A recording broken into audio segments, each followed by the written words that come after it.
Hey everybody, good morning. Trying to keep up with my YouTube channel. I'm going to be starting now. Um, there was a pretty good question that someone had asked, how to diet natural females most effectively compared to maybe females who are enhanced. So I thought I would tackle that, and I think the biggest thing you have to be concerned about is time. So, if you're a coach or even you're prepping yourself, be realistic with how much fat you have to lose and just plan on only doing a pound a week. Um, Females' metabolisms are normally a little slower. The prep's usually a little harder. You got to trick the metabolisms a little more.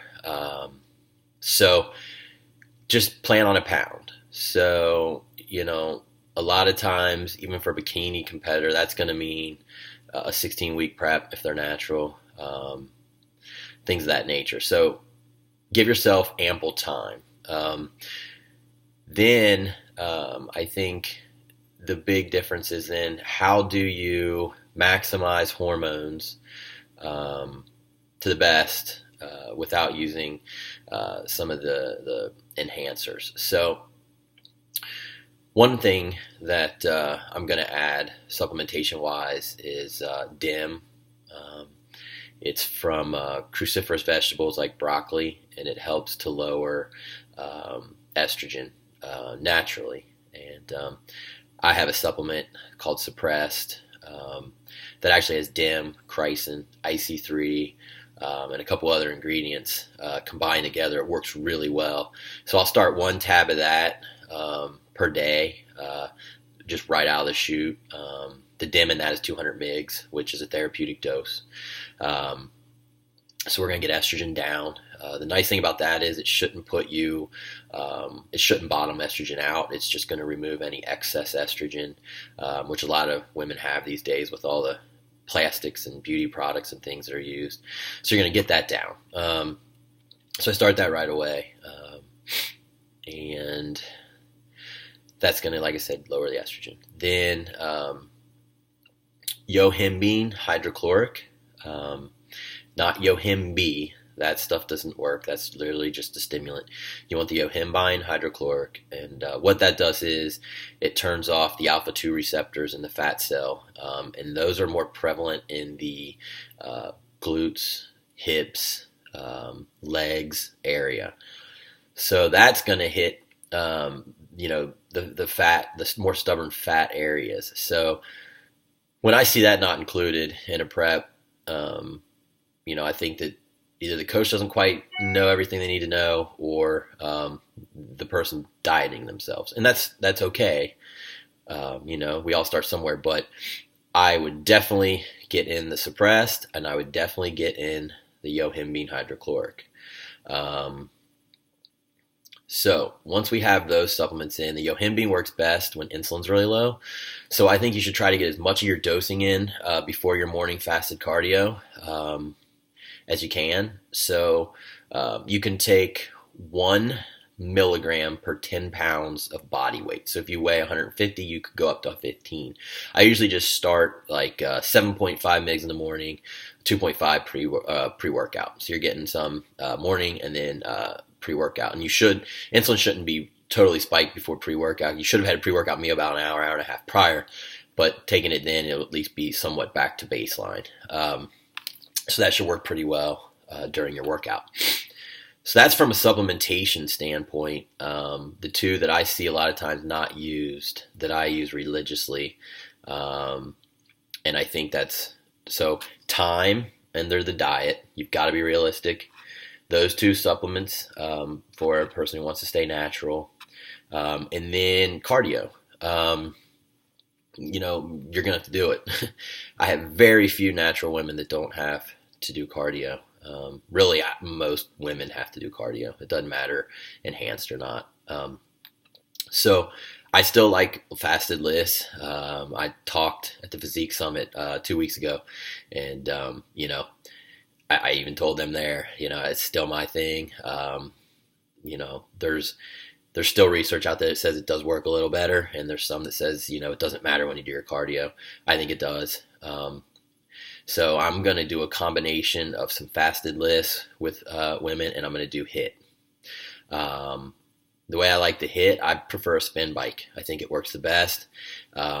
Get a Tabata interval app, and because a spin bike usually doesn't have the settings that some of the other corporate type bikes or treadmills have. So you're going to spin bike, and I think the best way to start is 20 seconds all out intensity. If you want to see what I mean by all out intensity, Google Wingate and Ben Pokulski, and that'll show you the intensity that you need. A lot of times I just link my people and say, if you're not doing it this way, you're not getting the effort in. You'll do 20 seconds on, 40 seconds recovery, and during the recovery, back the intensity of the bike back off, and just go at a moderate pace. Because remember, we really want to recover for that interval.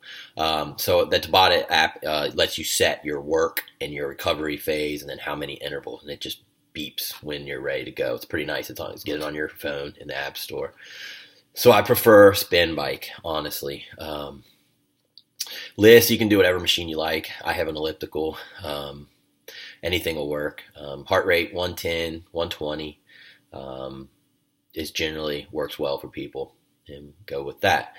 So that's still how I do cardio. And then I think the last piece is, and this is just comes from being a coach for years, and this is really hard to do if you're a newer competitor or you don't really know your body, but sometimes you've got to know when to actually up carbohydrates. So I might take a woman down to 40 carbs a day, and then it just stalls out. Well, I got two choices. I could go keto, and sometimes I do, but a lot of times what I'll do is, say their protein's at 160, 170, I'll lower that to 1 gram per pound, which usually by then, if we're talking figure bikini, somewhere around, they're 115 to 135 pounds. So it'll be 1 gram per pound, and then I take those calories and put them back into the carbohydrates, and then usually bring their fats down. So if their fats are 30, I might drop them to 22. Yeah, it's really low. I don't recommend that right out of the chute by any means for a natural athlete, but sometimes you got to do what you got to do. So actually I'm upping carbohydrates, upping leptin levels. Usually people end up hungrier, but they have a little more energy to train. So in training, picks back up. So now you're getting more calorie burn during training because of the intensity. And I find that this works really well. Then I start just tapering that back down. And then that time, if I didn't go keto last time ever, that time I'll usually then go ahead and throw into a keto. And how I'll do that is, whatever the caloric intake is, I'll do 70% of that as fats, 25% is protein, 5% trace carbs, and start there. So usually it's pretty high fat, low protein, very low carb type keto. That way they're not converting the protein via gluconeogenesis and kicking you back out of ketosis. So those are just some things that, with time and some knowledge that definitely you can implement to work well with a natural female athlete. I don't think there's really anything else, but I probably should just touch on training. I have some natural females that'll train 6 days a week. I have some that do 4, some that do 5. I try to assess recovery. I try to find cues, try to see how they're feeling, things of that nature. But a lot of times probably the sweet spot is 5. I like to see maybe like a 3 on, 1 off, 2 on, 1 off. Whereas if someone's enhanced, I might go ahead and do 6 days a week, even 7 if we need the calorie burn. But usually the sweet spot for me with natural females is about 5 times per week. 3 on, 1 off, 2 on, 1 off, repeat. So that usually works pretty well. And then I will actually usually have the hits on the off days. So I think that about covers it. I'm a little groggy this morning. Sorry, I'm not a little more upbeat, but I'm not going to try to portray myself as something I'm not. I'm not trying to be some crazy YouTube personality. I'm just going to answer questions for you guys. Wanted to give back more, and hopefully you guys will keep giving me some good questions. When I answer a lot of the ones that were on that Facebook thread, then I'll probably ask for some more. So Hope you got something out of it. And if you haven't, like me on Scooby Prep One Instagram. I post a lot of my people there. So if you're in prep or just trying to get better, I think you'll get a lot out of just seeing the people progress and different progressions and things of that nature. So yeah, and then you can also find me on Facebook just under my name, Jason Theobald. All right, signing off. See y'all later.